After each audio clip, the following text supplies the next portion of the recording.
Hello dear, how are you? तो इसके last lecture में हमने क्या देखा था? Vectors law of addition. और वेक्टर्स लॉ ऑफ एडिशन में अभी पहले हम लोग केवल ट्रायंगल ऑफ एडिशन देखे है ना, और उससे रिलेटेड क्या, ट्रायंगल ऑफ एडिशन से रिलेटेड हमने दो क्वेश्चंस किया है उसमें।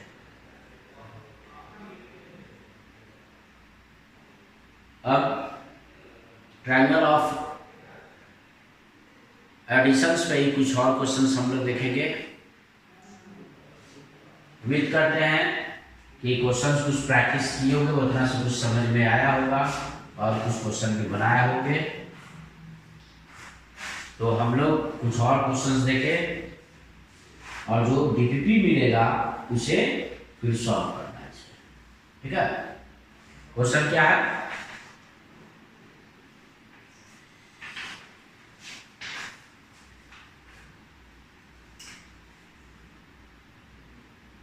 The sum of magnitude of two vectors is 18.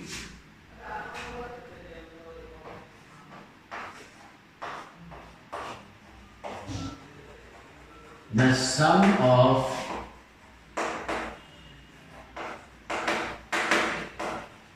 magnitude of two vector is 18. And the magnitude of their resultant and the magnitude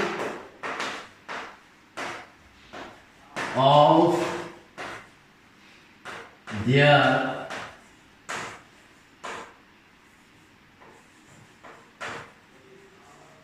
resultant is 12. If the resultant is perpendicular to one of the vectors,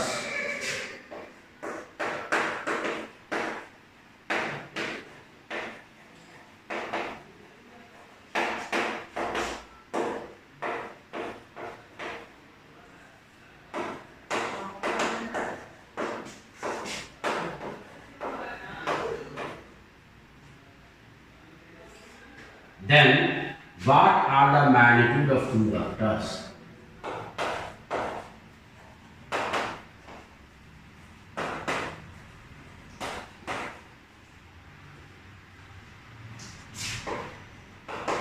The magnitude of two vectors. ठीक है, सोचो।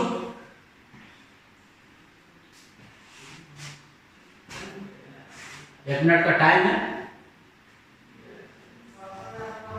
अच्छा, 2 minute ले लो।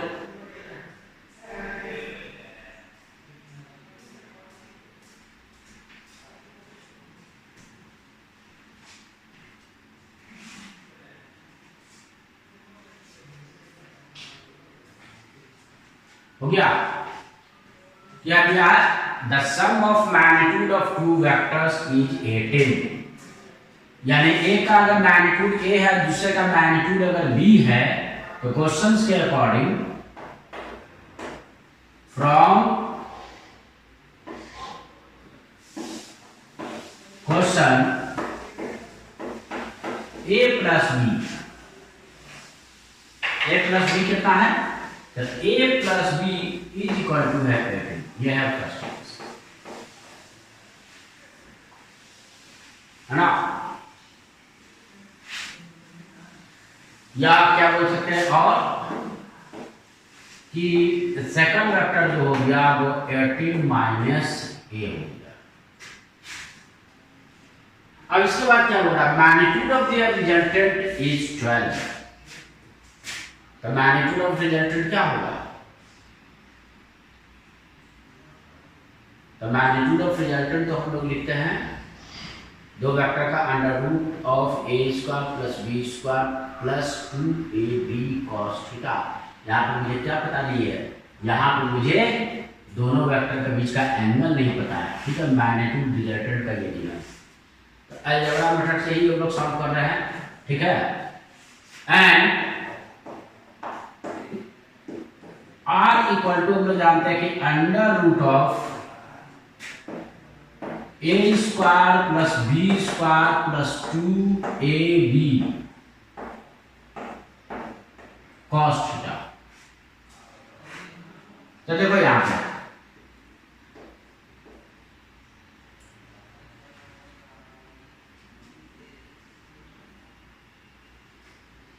Are का value कितना दिया है, are का वैल्यू 12 है, दोनों तरफ स्क्वायर कर देते तो ये कितना हो जाएगा 12 स्क्वायर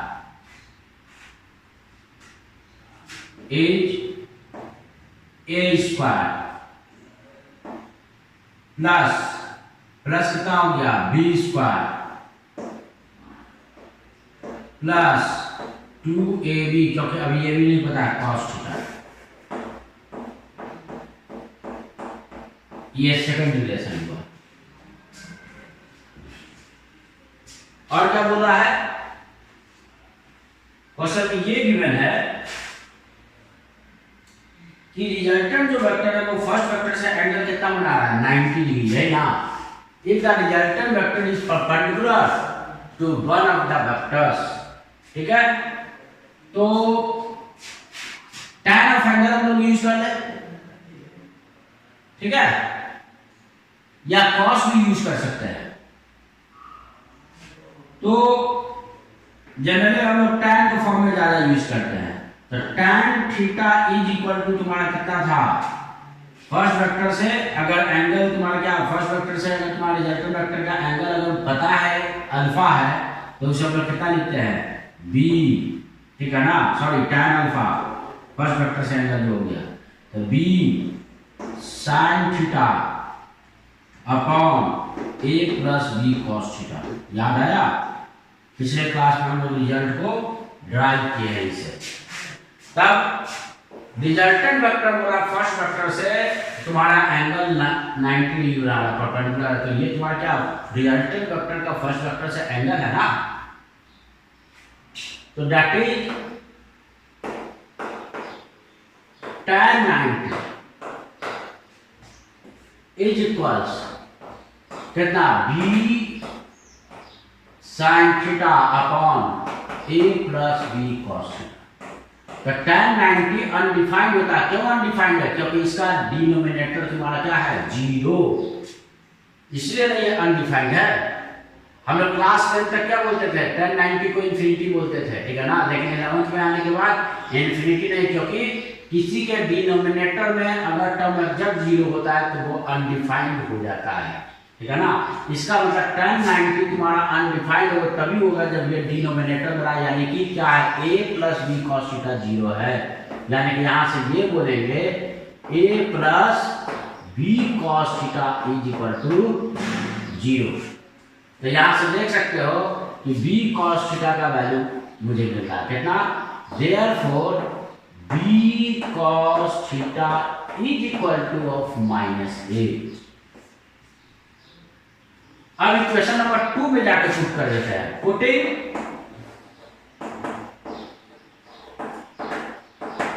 इन इक्वेशन 2 जब तक ये कितना हो गया 12 square a square plus b square, और b को तुम कितना लिख सकते हो, b को लिख सकते हो 18 माइनस a का स्क्वायर प्लस ऑफ 2a, और b cos थीटा का कितना है, b cos थीटा जो है वो माइनस a है, ठीक है। b cos थीटा वाली कितना है, b cos theta is minus a, तो 2b cos थीटा वाली माइनस a हो गया। तो यहां से देखो तो ये कितना हो रहा है, दिस इंप्लाइज दैट 12 स्क्वायर और ये वाला जो टर्म हो रहा है ये एक a स्क्वायर और माइनस 2a स्क्वायर, तो माइनस a स्क्वायर प्लस इन दोनों का वैल्यू कितना हो गया माइनस a स्क्वायर हो गया। और इसको हम लोग ये करें तो 18 स्क्वायर माइनस 2 इंटू 18 इंटू ए है ना, माइनस 2ab और प्लस ऑफ तुम्हारा कितना हो गया ए स्क्वायर। अब यहां से माइनस ए स्क्वायर और प्लस ए स्क्वायर ये दोनों टर्म कैंसिल हो जाएगा। तो देखो तो ये कितना आ रहा है, दिस इंप्लाइज दैट तुम्हारा 12 into 18 into A is equal to 18 square minus 12 square. ठीक है, तो यानी कि ए का जो वैल्यू हो गया और ए स्क्वायर माइनस बी स्क्वायर से 18 माइनस 12 कितना हो गया 6 और दोनों का समेशन 18 प्लस 12 है ना। हम लोग इसे यहां पे क्या यूज कर लिए, a square minus b square is equal to का a minus b into a plus b. तो यानी कि तुम्हारा कितना हो गया, ये एक बार सब्ट्रैक्ट किए तो 6 आया, एक बार ऐड किए 12 प्लस 18 ये तुम्हारा कितना हो गया 30 हो गया। नीचे 2 इंटू 18 ये 3 टाइम्स, ये 10 और ये 2 यानी कि a का वैल्यू 5 हो गया, ठीक है ना। a 5 हो गया तो यहां से b कितना हो गया, therefore b equal to 18 minus 5 यानी कि ये कितना आ गया, इसका वैल्यू आ गया 13 यूनिट। ठीक है, तो a और b दोनों का वैल्यू निकालना था, तो a b दोनों का वैल्यू आ गया। ये तो हुआ अलजेब्राइक मेथड। इसका अल्टरनेटिव मेथड भी है, जिसको हम लोग क्या ज्योमेट्रिकली भी सॉल्व कर सकते हैं। देखो तो अगर ज्योमेट्री अगर ठीक से अगर कंस्ट्रक्ट कर लेते हो तो ये प्रॉब्लम थोड़ा और आसानी से सॉल्व होगा। देखो किस तरह से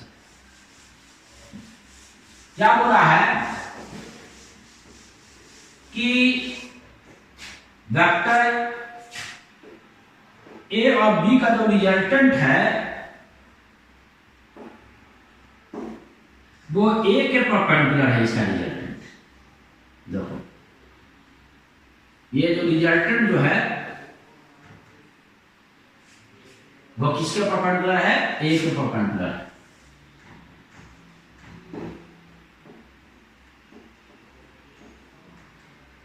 ये है resultant vector, resultant is perpendicular to vector A. तो इसका हम लोग ट्रायंगल ऑफ रेडिशन तो जानते हैं, रिजल्टेंट क्या होता है, फर्स्ट वेक्टर के टेल पे होता है, दूसरा वेक्टर के हेड पे होता है। तो हम लोग इसको क्या करें कि दूसरा वेक्टर का यानी कि तुम्हारा टेल कहां पे रखते हैं, फर्स्ट पे, तो टेल को फर्स्ट पे रखो और इस हेड को रिजल्टेंट की तरफ ले जाओ।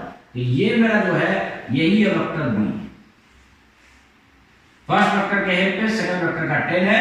यहां पे देखो ये एंगल जो होगा वो ऑब्ट्यूज एंगल बन रहा होगा। ये थीटा जो है वो क्या है, ये ऑब्ट्यूज एंगल है, यानी कि 90 से ये एंगल तुम्हारा किसके बीच में, 90 से ये एंगल 180 के बीच में। तो ठीक है, तो ये तुम्हारा क्वेश्चन के अकॉर्डिंग क्या हो गया, resultant is perpendicular to one vector. तो मान लीजिए फर्स्ट वेक्टर के ही रिजल्टेंट परपेंडिकुलर, ठीक है। तो ये तुम्हारा क्या हो गया, फर्स्ट वेक्टर का परपेंडिकुलर ये रिजल्टेंट है। तो पहला के हेड पे दूसरे के टेल को रखें और दूसरा का हेड तुम्हारा कहां पे मिलना चाहिए। तो पहले हम लोग वेक्टर ए ड्रॉ करके उसका रिजल्टेंट परपेंडिकुलर ड्रॉ कर दिए।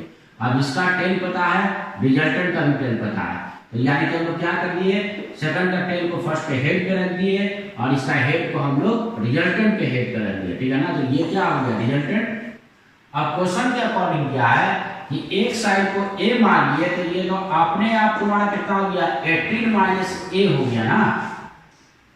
और रिजल्टेंट का वैल्यू दिया है, रिजल्टेंट का वैल्यू कितना है, 12 है। ये तो ज्योमेट्री बन गया। अब ये ज्योमेट्री से देखो तो ये राइट एंगल ट्रायंगल है, तो पाइथागोरस थ्योरम से हम लोग क्या लिख सकते हैं, तो पाइथागोरस थ्योरम से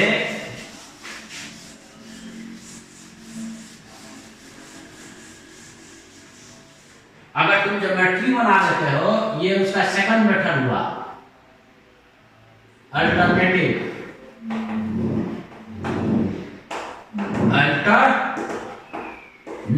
सेकंड मेथड। तो ज्योमेट्री एक बार बन गया, तो पाइथागोरस थ्योरम से क्या लिख रहा है कि इसमें इस राइट एंगल ट्रायंगल में बी क्या है, हाइपोटेनस है।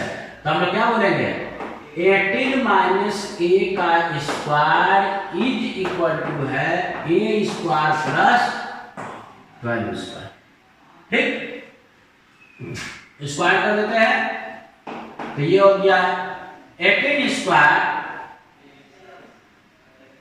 Plus A square minus 2 into 18 into A और that equal to A square plus 12 square. ये ए स्क्वायर कैंसिल हो गया तो यहां से ए का वैल्यू आ गया 18 square minus 12 square divided by 2 into 18 कितना 5 यूनिट। तो देयरफॉर b कितना हो गया, b इक्वल टू हो गया 18 माइनस 5 यानी कि 13 यूनिट। तो ज्योमेट्री से ज्यादा आसानी का क्वेश्चन बन गया। अगर ज्योमेट्री अगर तुम ड्रॉ कर पाते हो, ठीक है ना, तो ज्यादा आसान हो जाएगा। तो दोनों मेथड पे प्रैक्टिस करना और कोशिश करो कि ज्योमेट्री तुम ड्रॉ कर सके, ठीक है ना, उससे थोड़ा सॉल्यूशन मेरा फास्ट हो जाएगा। ठीक है, अब नेक्स्ट क्वेश्चन,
क्वेश्चन है a person moves 10 meter toward east and then 32 meter toward northeast.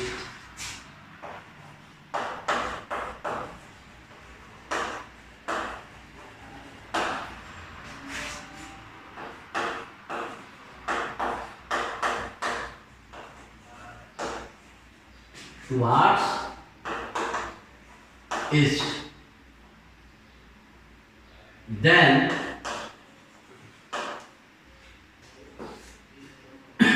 32 meter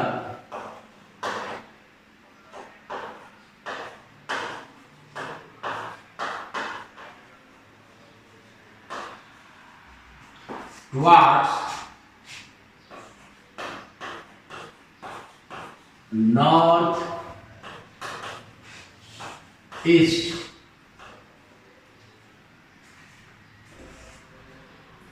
Calculate displacement of man.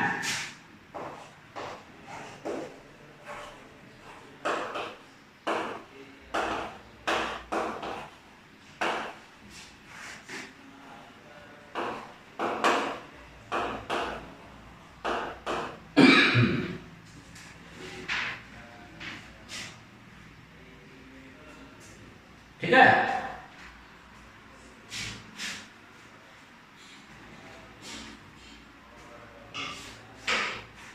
ऐसा डिस्प्लेसमेंट वेक्टर सब कोई पढ़े हो, क्लास 9th में जानते हो, काइनेमेटिक्स में देखे होंगे। ऐसे एक बार फिर से रिकॉल कर ले डिस्प्लेसमेंट वेक्टर होता क्या है ना। तो मान लेते हैं कि ये पापा को कुछ काम है अपने भाई से, मतलब आपके अंकल से, और कुछ पार्सल है जो कि भेजवाना है, लेकिन उन्हें कहीं जाना है, ऑफिस में हो सकता है मीटिंग है और मीटिंग अटेंड करने के लिए उन्हें जाना है। तो आज पापा बोले कि चलो, आपको बोले कि चलो ठीक है बेटा तुम चले जाओ अंकल के यहाँ, मतलब चाचा के यहाँ जाओ और ये चाचा को दे के आना है। तो पापा चलो भाई यहाँ से उसे जाना है, अंकल का घर काफ़ी दूर है, मान लेते 50 किलोमीटर अवे है, तो ये जाएगा क्या, मतलब कि जिस भी ट्रांसपोर्टेशन से, पब्लिक ट्रांसपोर्टेशन से जाए, ठीक है ना, जैसे भी जाए, बाई कार जाए, ओला के थ्रू जाए, या बाई ट्रेन जाए, या ऑटो जाए, जिससे भी जाए। तो उसके अकॉर्डिंग पापा ने क्या दिया कि चलो आने जाने का फेयर और उसके अलावे कुछ पॉकेट खर्च दे दिया कि रास्ता में तुम्हारा क्या कुछ भूख वगैरह, मतलब कि क्या अगर उसे लगा तो कुछ खाने पीने के लिए चाहिए, और साथ में कुछ एक्स्ट्रा मनी भी और दे दिया कि हो सकता है रास्ते में कुछ इमरजेंसी में जरूरत पड़े, कुछ हो जाए, ऐसा इंसिडेंट्स हो जाए जिसकी वजह से तुम्हारा हो सकता है इमरजेंसी के समय इस पैसे की जरूरत हो, तो एक्स्ट्रा पैसा, ठीक है। रास्ता तो भाई था सीधा, यहां घर से, होम से डायरेक्ट जो बाय रोड अंकल के घर एट अंकल हो,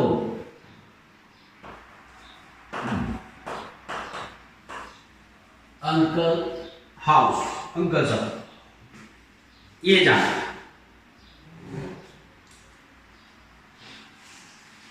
लेकिन आज क्या हो गया कि पैसा तो काफी मिल गया, कुछ एक्स्ट्रा पैसा भी मिल गया, है ना, इमरजेंसी में यूज करने के लिए भी मिल गया कि अगर इमरजेंसी आया तो। लेकिन बच्चा तो भाई थोड़ा बच्चा है, मन तो चंचल है, पैसा एक्स्ट्रा है, तो अपना 3-4 फ्रेंड को कॉल हो गया, यहां से जाना था, आना था। यहाँ से पहले क्या गया भाई, तो सब कोई एक जगह, एक पार्क में सारे फ्रेंड, 3-4 जो फ्रेंड है वो एक जगह बैठे, ठीक है।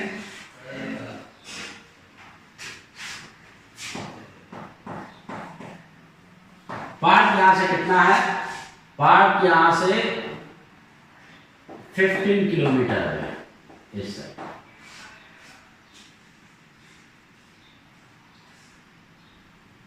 फिर उसका प्लानिंग हुआ कि आज नया मूवी रिलीज हुआ है या कल रिलीज हुआ, उसे देखे नहीं है, ठीक है ना, देखने चला जाए। तो यहां से वो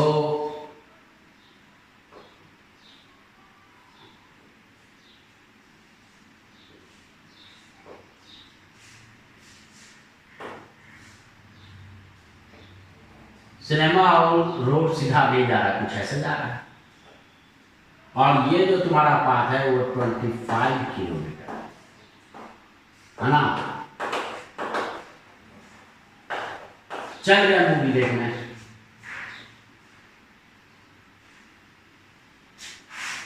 मूवी देखने के बाद क्या काफी टाइम हो गया, एक्स्ट्रा पानी तो है ही, तब हुआ कि चलो कुछ खाने के लिए चला जाए, और यहां से हम लोग क्या चलते हैं कि रेस्टोरेंट चलते हैं,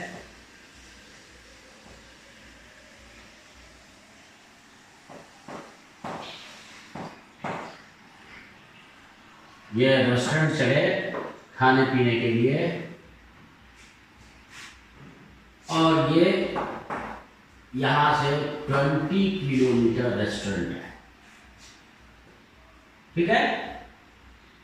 अब खाना पीना हो गया, पैसा भी अब इतना ही केवल बचा है कि अब हम लोग यहाँ से ये अपने अंकल के यहाँ जा सकता है, लौट के घर आ सकता है, ठीक है। तो वो बाय रोड, अब इधर से जो रोड है थोड़ा सा घूमते हुए इस तरह से अंकल के ये घर पे पहुंचा, ठीक है।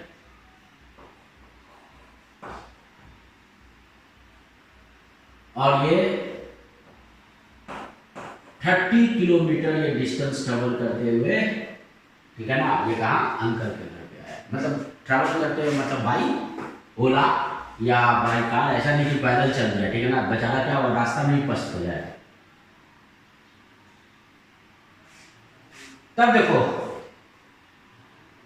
अंकल का घर यहां से डायरेक्टली 50 किलोमीटर अवे था, जो शॉर्टेस्ट डिस्टेंस था, और रोड अवेलेबल था घर से सीधा अंकल के हाउस तक, और वो डायरेक्ट एक स्ट्रेट लाइन पे था। तो इन दोनों के बीच में जो शॉर्टेस्ट डिस्टेंस होता है, ठीक है ना, दो पॉइंट के बीच में, इसे हम लोग डिस्प्लेसमेंट वेक्टर बोलते हैं। लेकिन देखो ये क्या हुआ, ये स्टार्ट हुआ यहां से, पहले दिया ये इधर, पाथ स्टेट वेक्टर में बहुत सारे पाथ से मिलकर ये बना, ठीक है ना।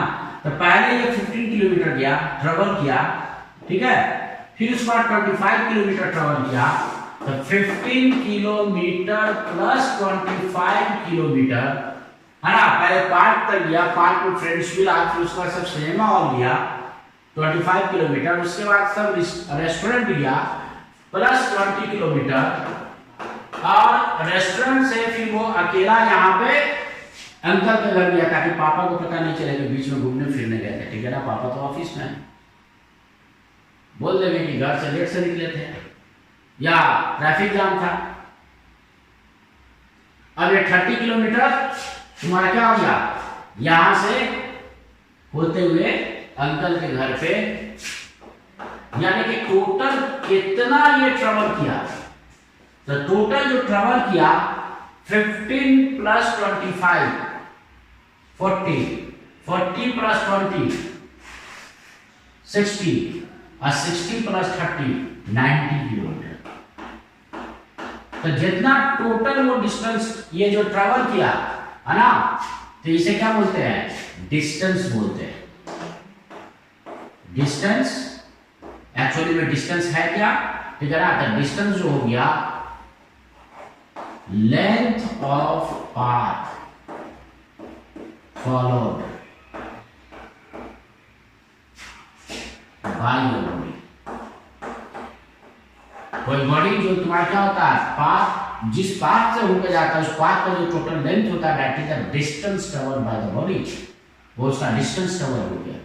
तो टोटल डिस्टेंस ये जो है वो 90 किलोमीटर ट्रेवल किया, ठीक है। जबकि स्टार्टिंग पॉइंट और टर्मिनल पॉइंट के बीच का जो डिस्टेंस है वो तुम्हारा कितना है, ये शॉर्टेस्ट जो डिस्टेंस है 50 किलोमीटर। तो बोले कि उसका डिस्प्लेसमेंट कितना है, तो डिस्प्लेसमेंट ऑफ वाई जो हो गया,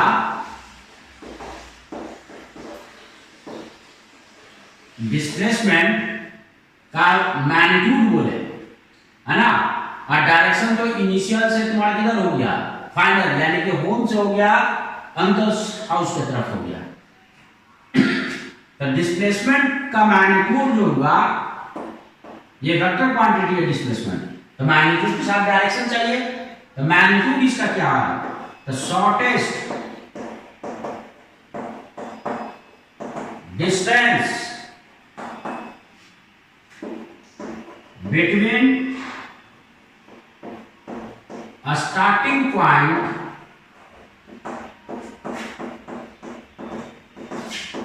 and terminating point। स्टार्टिंग और टर्मिनेटिंग पॉइंट का, और डायरेक्शन तुम्हारा क्या हो गया, तो डायरेक्शन जो होता है, direction is from a starting point to terminating point।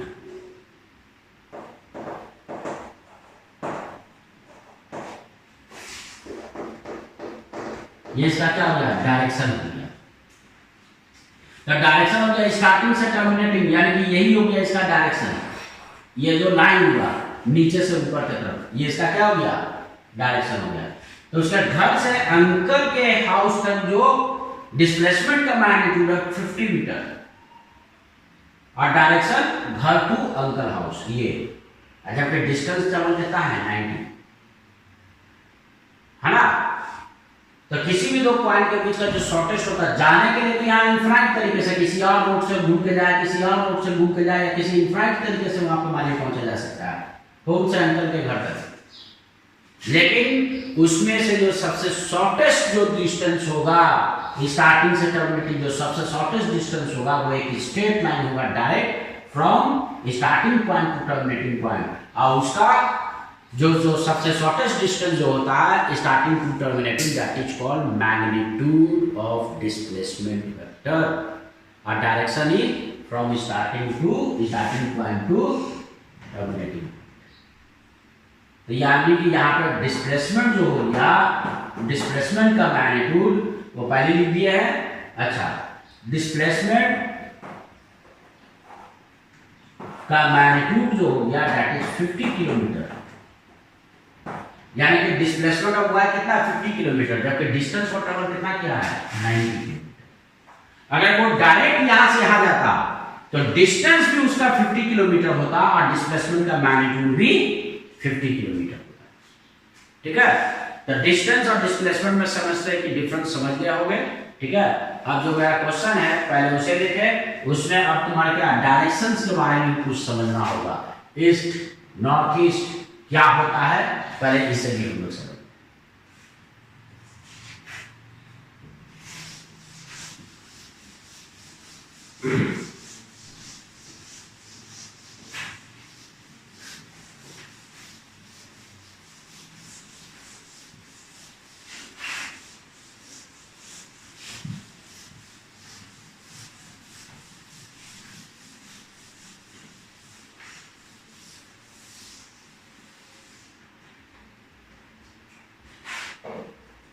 Low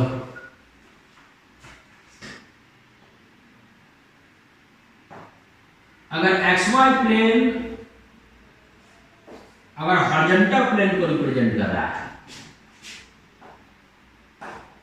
X Y है ना, उधर पॉजिटिव एक्स हो गया, इधर पॉजिटिव वाई है, इधर नेगेटिव वाई है, इधर नेगेटिव एक्स एक्सिस है। अगर ये हॉरिजॉन्टल प्लेन है, क्या है हॉरिजॉन्टल प्लेन है ना, बोर्ड में ये तुम्हें ऊपर दिख रहा है, लेकिन इसको अगर 90 डिग्री से घुमा दे, टेबल पे तुम क्या अपने टेबल पे देखोगे तो पेपर तो कॉपी इस तरह से रहेगा ना, हॉरिजॉन्टल ना रहेगा, और इधर से देखोगे तो सामने वाले डायरेक्शन को, यानी कि जब इसको 90 से घुमा दियो तो ये सामने वाला डायरेक्शन है। हमेशा हम लोग पेपर पे सामने वाले डायरेक्शन को, यानी कि देखो इस तरह से अगर मैं खड़ा हूं ये हॉरिजॉन्टल प्लेन पे, तो मेरा जो सामने वाला जो डायरेक्शन है, यानी कि हम कॉपी लेंगे पढ़ेंगे स्टडी करने के लिए, तो कॉपी लेंगे तो इधर क्या हो गया, इस कॉपी पे ये सामने वाला जो डायरेक्शन होगा इधर साइड मेरे सामने, उधर नॉर्थ को रिप्रेजेंट करते हैं। तो इसका अपोजिट डायरेक्शन यानी कि टुवर्ड मी, मेरे तरफ जो होता है उसे साउथ को रिप्रेजेंट करते हैं। मेरे राइट साइड जो हुआ यानी कि इधर साइड ये ईस्ट,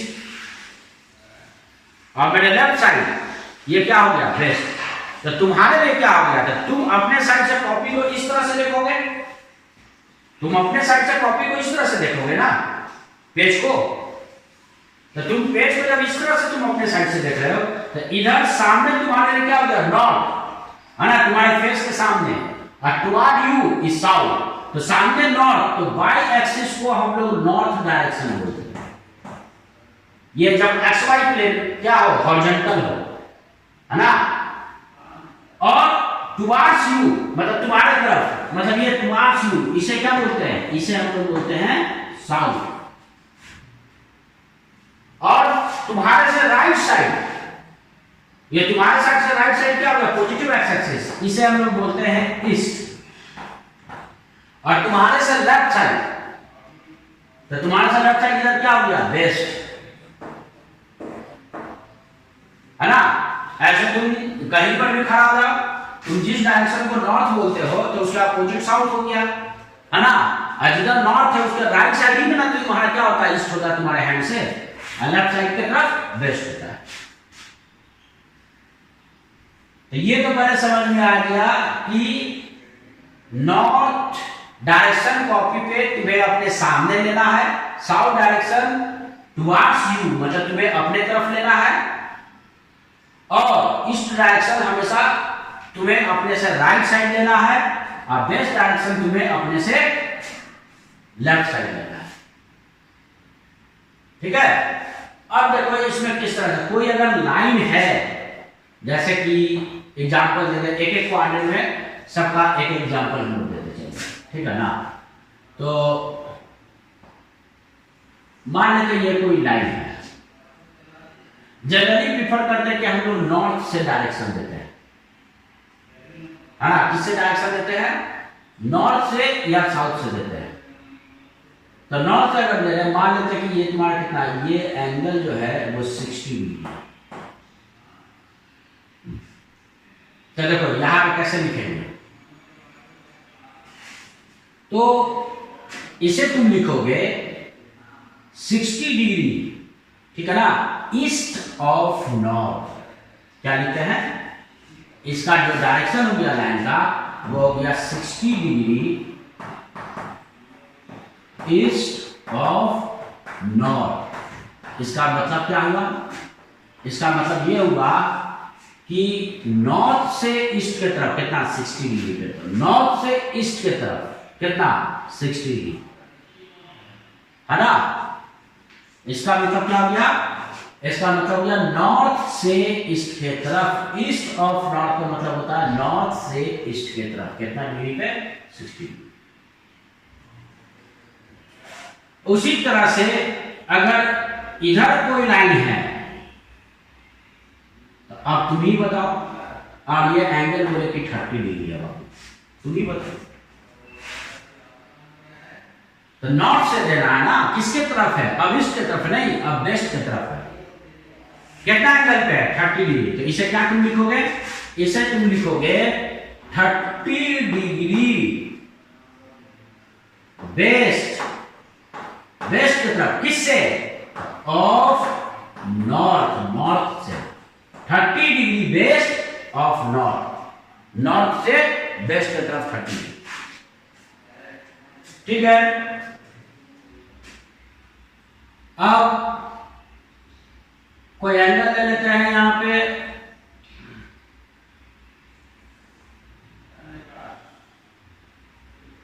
इसे 37 देखिए।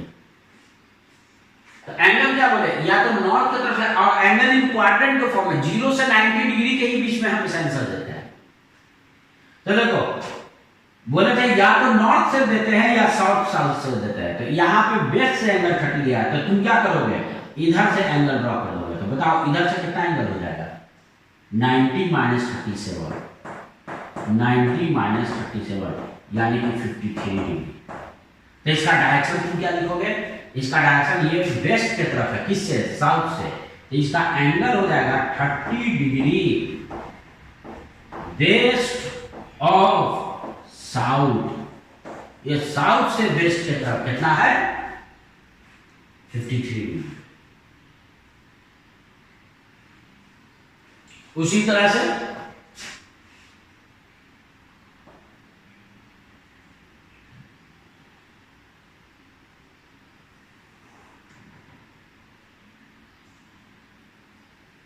ये एंगल दिया हुआ है 75, ये साउथ से ही दिया, तो साउथ से तो हम लिखते हैं। तो क्या लिखोगे यहां पे, तो यहां पे तुम लिखोगे 75 डिग्री, इस लाइन का डायरेक्शन 75 डिग्री किधर साइड है, ईस्ट की तरफ है, किससे, साउथ से, 75 डिग्री ईस्ट ऑफ साउथ, ठीक है।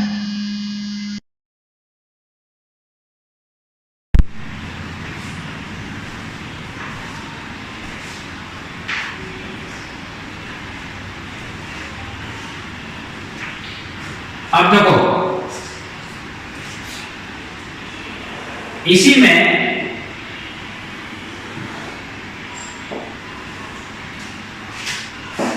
ये ईस्ट, इधर है वेस्ट, इधर है नॉर्थ,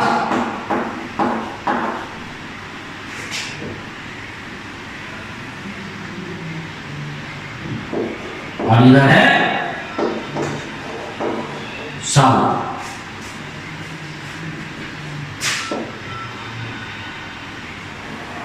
ये लाइन जो है 45 डिग्री पे, दोनों में से किसी में दे तो 45 भी होगा, इधर से भी 45 होगा, तो इधर से भी कितना होगा 45।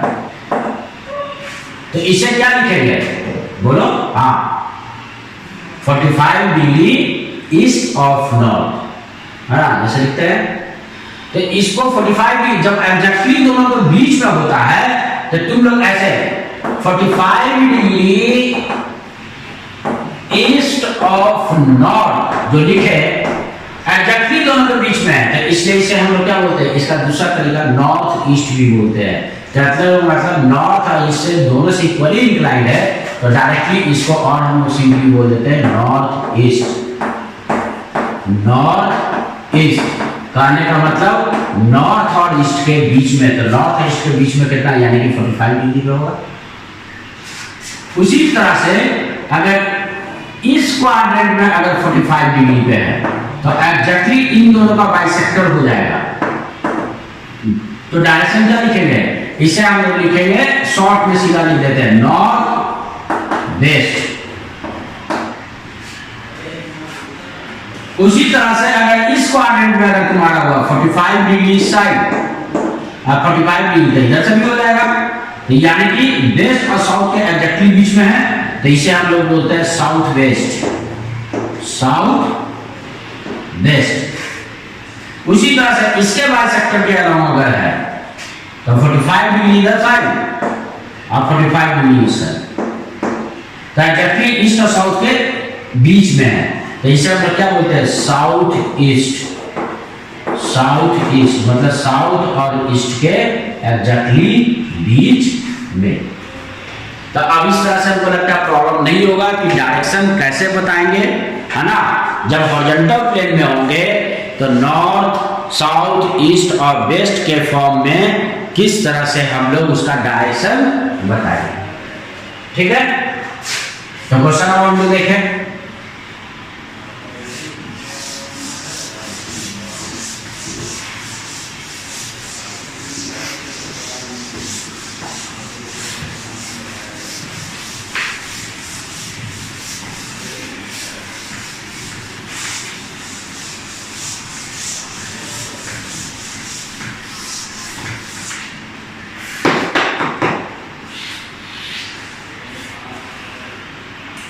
क्या person moves 10 metre towards east.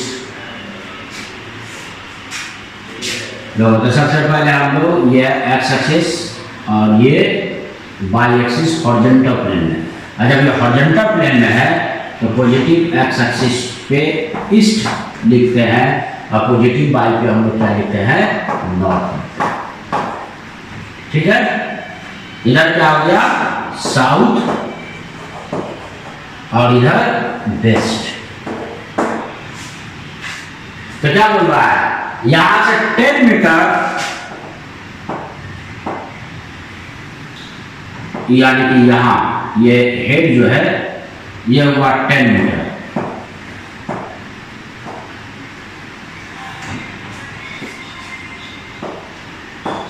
ओ ए तक आया। उसके बाद क्या बोल रहा है कि नॉर्थ ईस्ट, यानी कि जहां पे अब यहां पे खड़ा जाता है, यहां से आगे ईस्ट, यहां से ऊपर नॉर्थ, यहां से नीचे साउथ, और इधर यहीं से ए से लेफ्ट की तरफ क्या है वेस्ट। अब यहां से तुम्हारा क्या हो गया, किधर बोल रहा है, ये कह रहा है नॉर्थ ईस्ट, यानी कि नॉर्थ और ईस्ट के एग्जैक्टली बीच में, यानी कि कितना 45 डिग्री पे, कितना 30√3।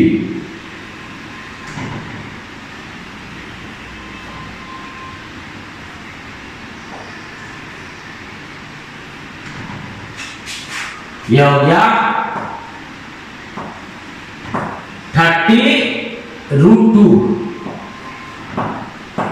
मीटर, और ये बी तक आया,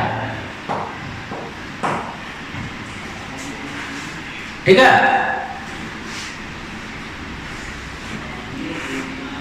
तो रिजल्टेंट निकालना है डिस्प्लेसमेंट वेक्टर। तो डिस्प्लेसमेंट वेक्टर क्या होता है, स्टार्टिंग पॉइंट और टर्मिनेटिंग पॉइंट को जो लाइन ज्वाइन करता है।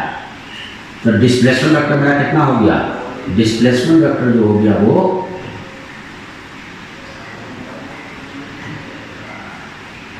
ये ओबी हो गया। ओबी क्या आ गया,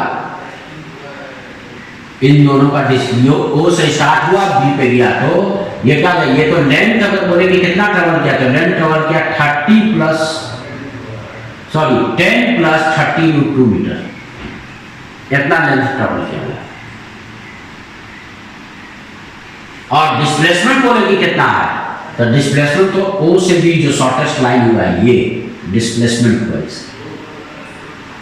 तो ये देख सकते हो कि ओ बी जो होगा ये पॉइंट ओ से बी को इसका ये शॉर्टेस्ट डिस्टेंस होगा, और जो ऐसे घूम के तुम जाओगे तो पहले से ज्यादा ये डिस्टेंस कवर करके जाओगे।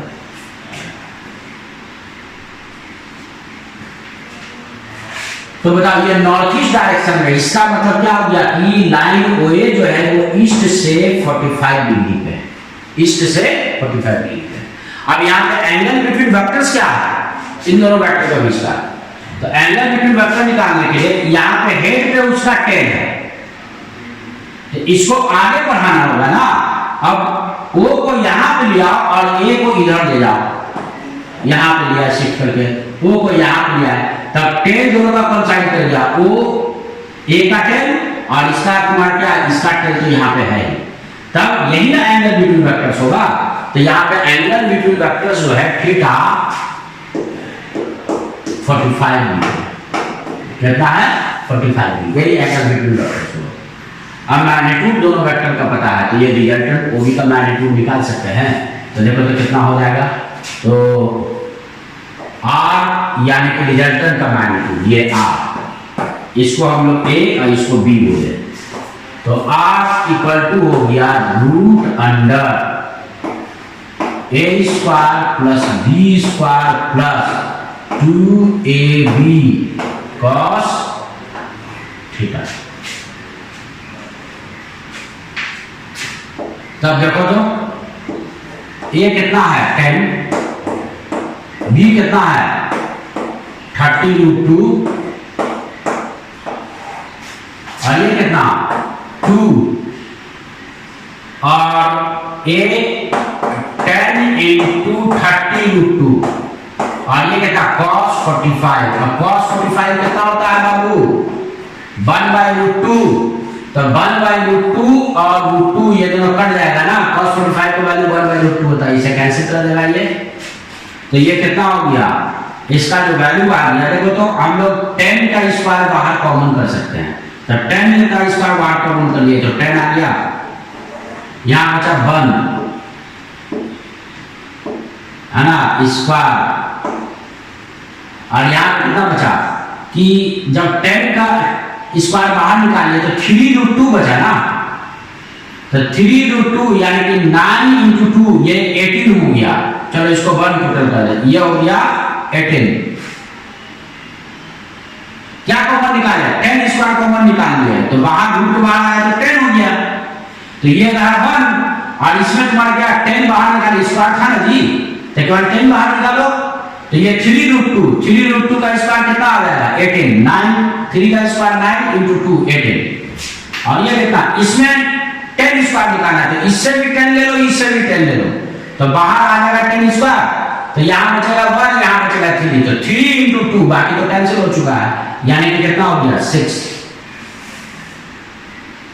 तो ये कितना आ रहा है, ये आ गया 25, तो 10 √25 यानी कि 50 मीटर, यानी कि डिस्प्लेसमेंट मैग्नीट्यूड 50 मीटर हुआ। चलो मैग्नीट्यूड तो बता दिया, लेकिन वेक्टर क्या है, डायरेक्शन क्वांटिटी है, तो साथ में डायरेक्शन भी तो देना होगा, ये एंगल भी तुम्हें बताना होगा, यानी फर्स्ट वेक्टर से रिजल्टेंट का जो एंगल होता है उसे अल्फा बोलते हैं। तो अल्फा कितना हो जाएगा, देखो तो एंड आर तुम निकाल चुके, या तो tan अल्फा से वैल्यू बता दो या sin अल्फा से बता दो, आर तो निकला हुआ है, तो तुम्हें क्या बताया है कि sin अल्फा, ठीक है ना, इज इक्वल टू, तो जो सेकंड वेक्टर है बी, उसका ऊपर में क्या लिखा था b sin थीटा डिवाइडेड बाय आर, देखो फॉर्मूला, ठीक है।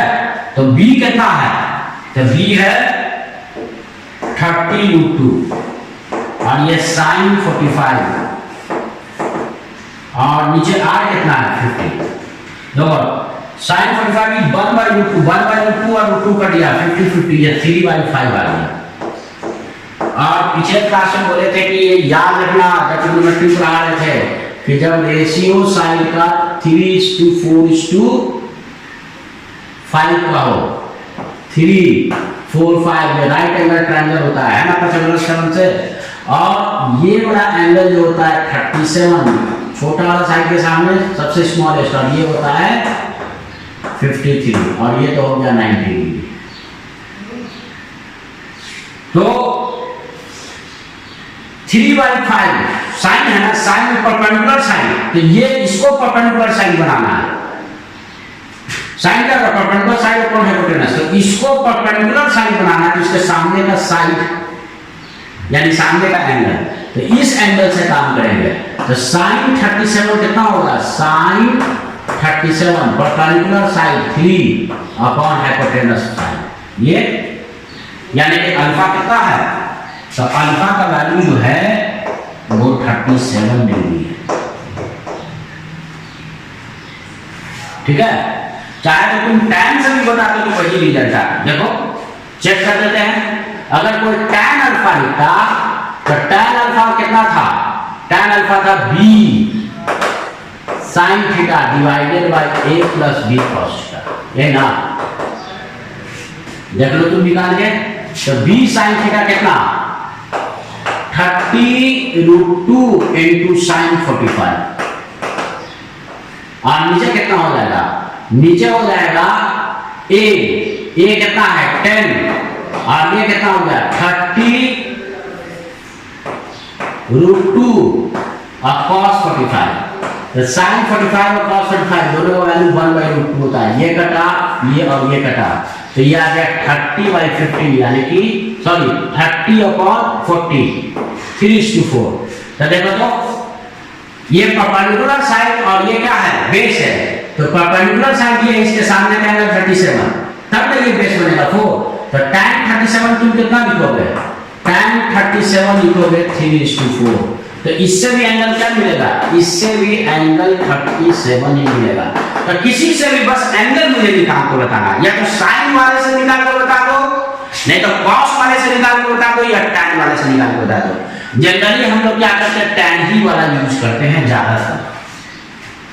ठीक है, तब क्या हो गया, तुम्हें डिस्प्लेसमेंट वेक्टर निकालना था मैन का। फाइनल आंसर तुम क्या लिखोगे, फाइनल आंसर इस तरह लिखोगे, the displacement of person is 50 metre. और डायरेक्शन कैसे दोगे, तो डायरेक्शन यहां पे देखो 37 डिग्री है ना, इधर से 37 है, तो इधर से कितना आ जाएगा, इधर से आ जाएगा 53। जनरली नॉर्थ से हम लोग देते हैं ना डायरेक्शन, तो क्या आ जाएगा आंसर, हम लोग इस तरह से इसको लिस्ट कर दें।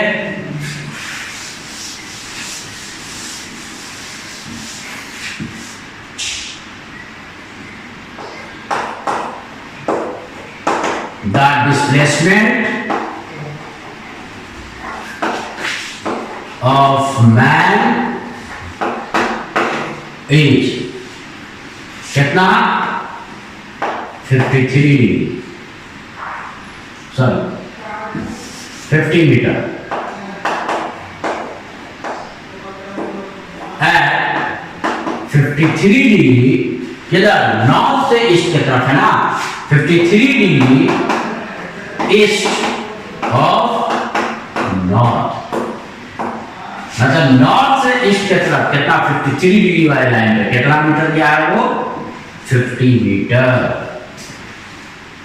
ये क्या हो गया, आंसर हो गया। ठीक है, अगर कोई ऐसा भी लिखा है 37 ही लिखे तो उसे क्या लिखना पड़ेगा, 37 लिखो तो ईस्ट से नॉर्थ की तरफ हो जाएगा ना, तो लिखेगा 37 डिग्री नॉर्थ ऑफ ईस्ट, ऐसे लिखना पड़ेगा। लेकिन जनरली हम लोग प्रिफर करते हैं एंगल या तो नॉर्थ से दे या साउथ से दे। ठीक है, कोई प्रॉब्लम नहीं। ये क्वेश्चन आप देखें,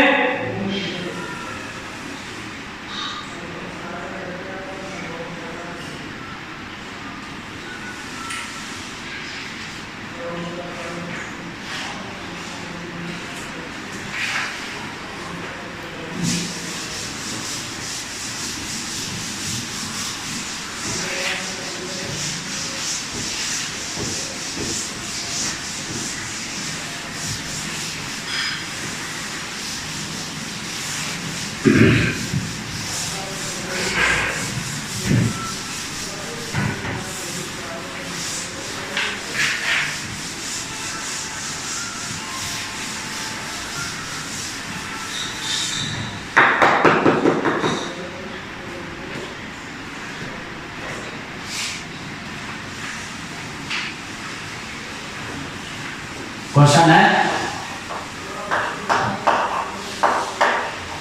a man moves along road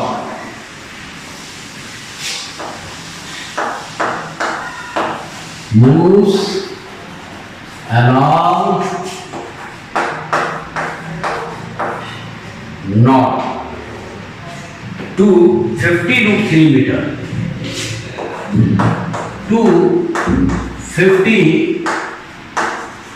root 3 meter, then moves 100 meter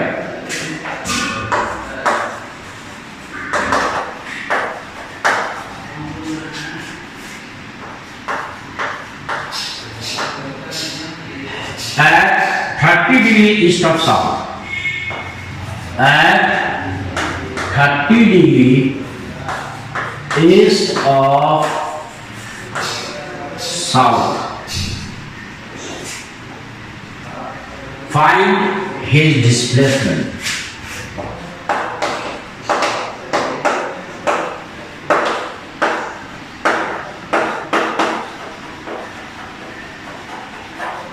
चलो सॉल्व करो।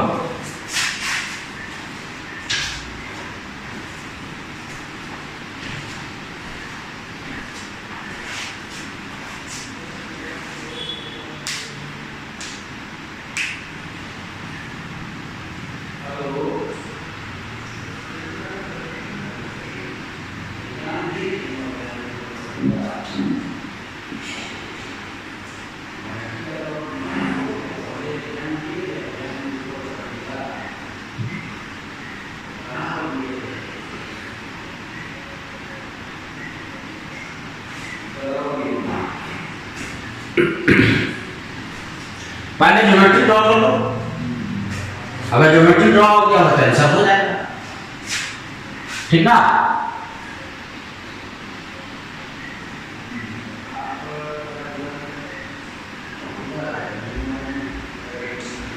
देखो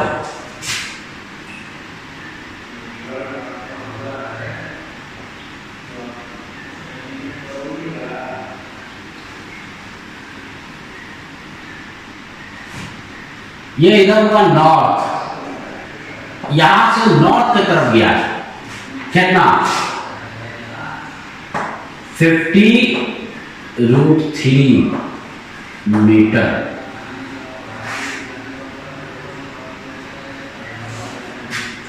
अब यहां से यानी कि O से A पे आया, अब इस पोजीशन पे वो खड़ा है और यहां से किधर जा रहा है, बोल रहा है कि 30 डिग्री ईस्ट ऑफ साउथ। बताओ यहां से ईस्ट ऊपर है कि नीचे की तरफ, नीचे की तरफ यानी कि टुवाली, पेपर पे किधर होगा टुवाली है ना, तो इधर की तरफ ईस्ट से कितना, तो ईस्ट ऑफ साउथ कितना 30 डिग्री। अब ये साउथ से, ये जो साउथ वाला लाइन हुआ इसके इधर साइड, क्योंकि इसके ऊपर क्या, इस पॉइंट से ऊपर नॉर्थ होगा, नीचे की तरफ साउथ, यहां से 30 डिग्री पे, 30 डिग्री पे ये क्या बोल रहा है, ये 100 मीटर ये चलता है, तो ये हुआ 100 मीटर है ना।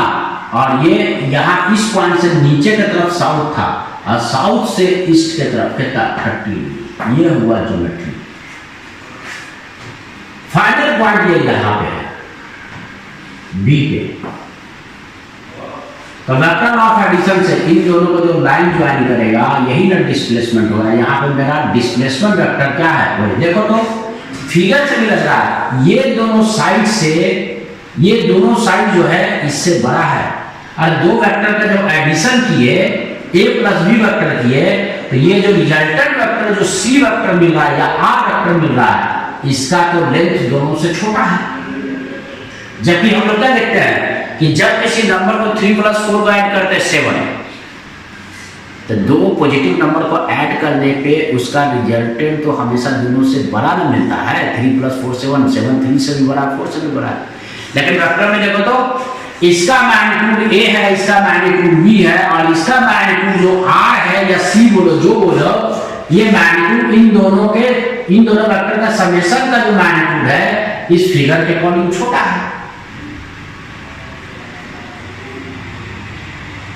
है ना। तो इसलिए हम लोग बोले थे, इसलिए कहे थे कि ये कोई नहीं कर सकता। मान लेते हैं कि इधर तुम्हारा क्या है, एक 10 न्यूटन का फोर्स है, और इस डायरेक्शन में तुम्हारा फॉर एग्जांपल एक 50 न्यूटन का फोर्स है, 15। तो रिजल्टेंट जो ये मिला फॉर एग्जांपल के लिए, ये मान लेते हैं कि रिजल्टेंट जो है वो 4 न्यूटन है। तो इन दोनों का एडिशन नहीं है 4 न्यूटन, 10 प्लस 15 का एडिशन है। तो कोई ये बोल सकता है कि 4 न्यूटन छोटा है इन दोनों से? स्केलर में तो नहीं बोलते थे। अलजेब्रा में 3 प्लस 4 का समेशन कितना था, 7। तो 7 तो दोनों से बड़ा था।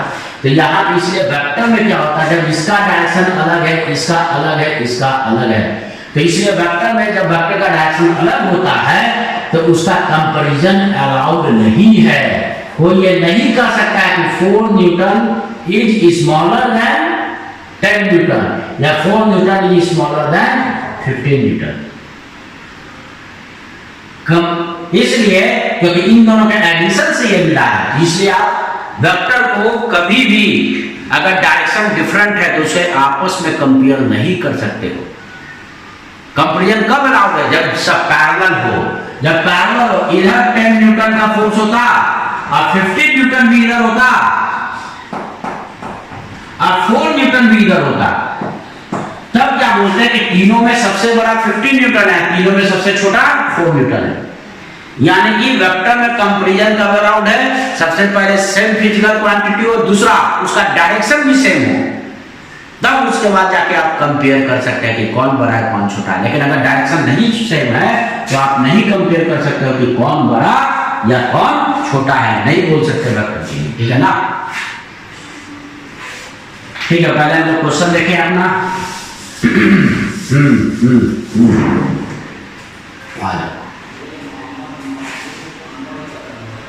देखो यहां पर तो पहले मैग्नीट्यूड निकाल लेते हैं, है ना। Angle between two vectors A और बी के बीच का एंगल क्या है, पहले इसे बताना होगा। बताओ जल्दी, ए और बी वेक्टर के बीच का एंगल कितना है? 30 डिग्री। गलत, 30 डिग्री नहीं है बेटा।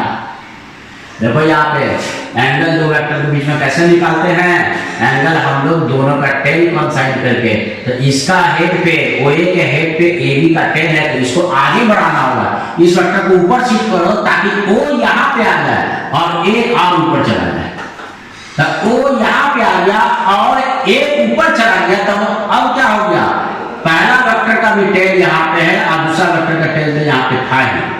तो एंगल बिटवीन वेक्टर्स क्या है, ये है थीटा। इसे बोलेंगे angles between vector OA and vector AB। मतलब एंगल बिटवीन वेक्टर यहाँ पे कितना है, 180 डिग्री माइनस 30 डिग्री, ठीक है, 150 डिग्री। तुम इसी फॉर्म में रख लो क्योंकि हमको कन्वर्ट करने के लिए यही फॉर्म चाहिए। एंगल बिटवीन वेक्टर यहाँ पे कितना है, 30 डिग्री नहीं है, 150 डिग्री है, ठीक है। तो रिजल्टेंट वेक्टर का मैग्नीट्यूड क्या लिखेंगे, under root a square plus B square plus 2ab cos theta. तो अंडर रूट कितना, 50√3 प्लस 100 स्क्वायर प्लस 2 50√3 into 100 और ये कितना cos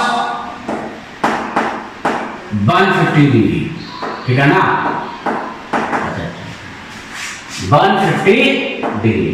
अब cos 150 डिग्री का जल्द निकाल दो भाई वैल्यू, cos 150 डिग्री यानी कि cos 180 माइनस 30 और cos 180 minus theta second quadrant में cos नेगेटिव होता है, इसे कितना लिखेंगे माइनस cos 30 डिग्री, तो माइनस cos 30 इज √3, इसका वैल्यू √3/2 विथ माइनस साइन। तो सबसे पहले तो देखो 50 स्क्वायर सब में से कॉमन निकाल दो, है ना। तो इसमें ये ऑलरेडी स्क्वायर था, 50 स्क्वायर बाहर आएगा, तो बाहर तो स्क्वायर रूट लग के 50 हो जाएगा। अब बताओ अंदर यहाँ पे कितना बचा, अंदर यहाँ पे बचा √3, यहाँ पे 50 स्क्वायर बाहर निकाल तो अंदर बचा 2, तो 2 का स्क्वायर, और यहाँ पे 50 स्क्वायर निकालने के लिए एक 50 इससे लेना पड़ेगा, एक 50 इससे लेना पड़ेगा, तो 2, तो या इसके अंदर बचा √3 और इससे 50 निकाल लिया 100 में से, तो ये बचा 2 और ये कितना, ये तो है माइनस √3/2। इसको और इसको कैंसिल किया, ठीक है, तो ये वाला हो गया 50, 3 + 4 और ये कितना -6 यानी कि 50 आ गया। तो रिजल्टेंट वेक्टर का मैग्नीट्यूड कितना है 50 मीटर। ठीक, डायरेक्शन देना होगा ना किसी एक वेक्टर से, तो फर्स्ट वेक्टर से ही हम लोग डायरेक्शन दे, यानी पहला वेक्टर और रिजल्टेंट वेक्टर के बीच का ये एंगल को अगर अल्फा बोल रहे हैं, क्या बोल रहे हैं अल्फा, तो कितना हो जाएगा tan अल्फा = b sin थीटा divided bye a + b cos theta. अब बताओ बाबू b कितना है, b है 100, sin 30 थीटा, सॉरी थीटा कितना 150 डिग्री, तो sin 150 डिग्री और a 50 √3 प्लस 100 cos 150, तो cos 150 का वैल्यू तो पता है, अब sin 150, तो sin 150 कितना होता है, तो sin 180 माइनस 30 डिग्री, और sin 180 minus theta second quadrant में साइन पॉजिटिव होता है, तो इसको हम लोग कितना लिखेंगे, इसको लिखेंगे sin 30 यानी कि 1/2। तो यहां से वैल्यू निकाल लो 100 × 1/2 और नीचे हो गया 50 √3 प्लस 100 और माइनस √3/2। तो देखो 2 कटा तो 50 होता है, 50 √3 माइनस 50 √3, ये तो नीचे में जो आ गया एग्जैक्ट 0 आ गया, नीचे में एग्जैक्ट 0 आ गया।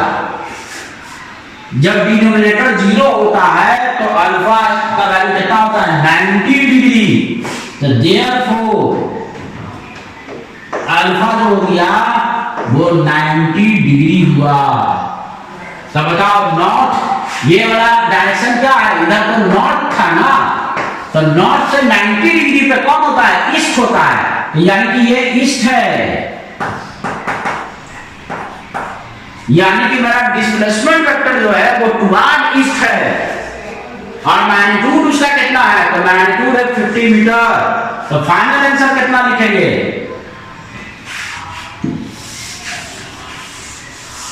फाइनल आंसर लिखोगे